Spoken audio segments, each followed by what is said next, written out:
Olá, mulheres queridas. Então, vamos dar continuidade à leitura desse livro maravilhoso, Campo de Batalha da Mente? Espero que você esteja sendo ricamente abençoada. Creia na esperança.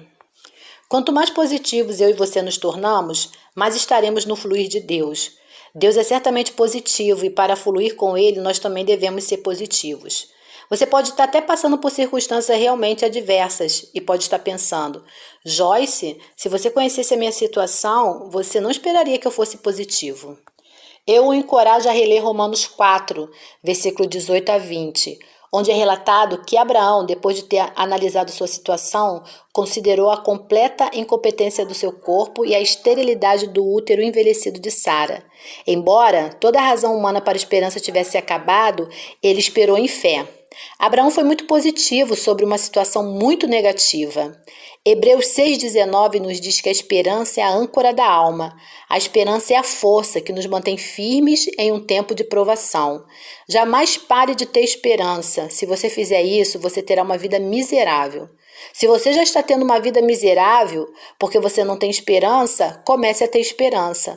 Não tenha medo. Não posso lhe prometer que as coisas acontecerão exatamente da forma que você quer que aconteça. Não posso lhe prometer que jamais se desapontará. Mas mesmo em tempos de desapontamento, se eles vierem, você pode esperar ser positivo. Coloque-se no reino miraculoso de Deus. Espere um milagre em sua vida. Espere sempre coisas boas. Espere receber. Mas para receber, espere. Isaías 30, verso 18 vai dizer: Por isso o Senhor espera para ter misericórdia de vocês. Ele se levanta para se compadecer de vocês, porque o Senhor é Deus de justiça. Bem-aventurados todos os que nele esperam. Esse versículo tornou-se uma das minhas passagens bíblicas favoritas. Se você meditar nele, começará a trazer grandes esperanças. Nele, Deus está dizendo que Ele está procurando alguém para ser gracioso, bondoso.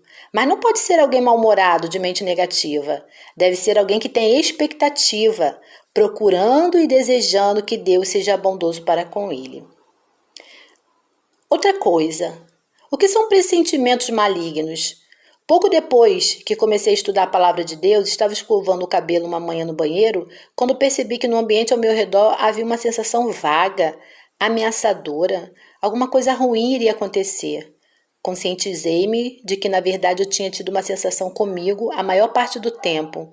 Perguntei ao Senhor: que sensação é essa que eu sempre tenho, Senhor? Ele falou: pressentimentos malignos.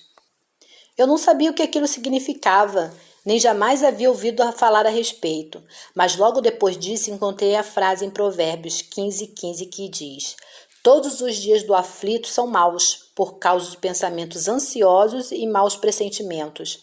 Mas a alegria do coração é banquete contínuo, independente das circunstâncias. Percebi naquele momento que a maior parte da minha vida tinha sido infeliz por causa de pensamentos e pressentimentos malignos.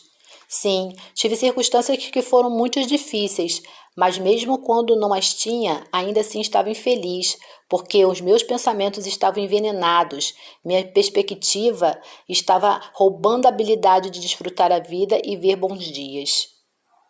1 Pedro 3,10 vai dizer: guarde a sua língua do mal, pois quem quer amar a sua vida e ver dias felizes, refreia sua língua do mal e evite que seus lábios falem enganosamente ou traiçoeiramente.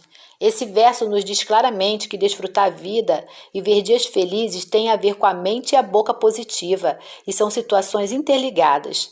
Não importa quão negativo você seja ou por quanto tempo você tenha sido assim. Sei que você pode mudar, porque eu mudei. Custou-me tempo e muita ajuda do Espírito Santo, mas valeu a pena. Valerá sempre a pena para mim e para você. Aconteça o que acontecer, confie no Senhor e seja positivo. Na minha caminhada com Deus, certa vez, estava achando difícil acreditar em algumas coisas. Eu não entendi o que estava acontecendo de errado comigo. Como consequência disso, fiquei confusa. A descrença parecia estar crescendo a grande velocidade. Comecei a questionar meu chamado. Pensei que estava perdendo a visão que Deus me havia dado para o ministério. Eu estava infeliz, porque a descrença ela produz infelicidade. Por 2 dias consecutivos ouvi esta frase vindo ao meu espírito: espíritos aprisionadores da mente. No primeiro dia não pensei muito sobre isso. Entretanto, no segundo dia, quando comecei o momento de intercessão, ouvi pela quarta e quinta vez: espíritos aprisionadores da mente. Eu sabia, por causa de todas as pessoas a quem eu havia ministrado, que multidões de crentes têm problemas com a mente. Pensei que o Espírito Santo estava me direcionando para orar pelo corpo de Cristo contra um espírito chamado aprisionador da mente. Então comecei a orar e interceder contra espíritos aprisionadores da mente em nome de Jesus. Depois de apenas poucos minutos de oração, senti uma tremenda libertação vir à minha própria mente. Foi muito dramático. Quase toda a libertação que Deus tem me dado tem sido progressiva e aconteceu por meio da crença e confissão da palavra de Deus. João 8, 31, 32 e Salmos 107, 20 são o meu testemunho. Mas desta vez eu senti e sabia imediatamente que alguma coisa havia acontecido na minha mente. Dentro de minutos eu era capaz de acreditar outra vez em áreas com as quais tinha estado lutando minutos antes do meu momento de oração. Vou lhe dar um exemplo. Antes de ter sido atacada por demônios aprisionadores da mente, eu acreditava que, de acordo com a palavra, o fato de que eu era uma mulher que ninguém conhecia não faria nenhuma diferença em minha vida ou ministério. Quando Deus estivesse pronto, Ele abriria as portas que ninguém poderia fechar e eu pregaria para todo mundo as mensagens práticas, libertadoras que Ele havia me dado. Eu acreditava que teria o privilégio de compartilhar o Evangelho com toda a nação pelo rádio, não por causa de mim, mas a despeito de mim. Eu sabia que, de acordo com as Escrituras, Deus escolhe as coisas fracas e tolas para confundir as sábias. Eu acreditava que o Senhor iria me usar para curar os doentes, acreditava que nossos filhos seriam usados no ministério, eu acreditava em todas as sortes de maravilhosas coisas que Deus poderia fazer e havia colocado em meu coração. Entretanto, quando os espíritos aprisionadores da minha mente me atacaram, eu não conseguia parecer acreditar mais em coisa nenhuma. Eu não pensava mais em nada. Eu pensava em coisas tipo: bem, eu provavelmente inventei tudo aquilo. Eu só acreditei porque queria, mas isso provavelmente jamais acontecerá. Mas quando os espíritos foram embora, a habilidade para crer veio correndo de volta. Então eu digo a você: decida acreditar. Como cristãos, precisamos aprender a decidir acreditar. Romanos 8, 26 vai dizer: também o Espírito Santo, semelhante, nos assiste em nossas fraquezas, porque não sabemos como convém orar, mas o Espírito intercede por nós com gemidos inexprimíveis. A mente quer entender o porquê e como tudo irá acontecer. Frequentemente, quando esse entendimento não é dado por Deus, a mente se recusa a acreditar naquilo que ela não entende.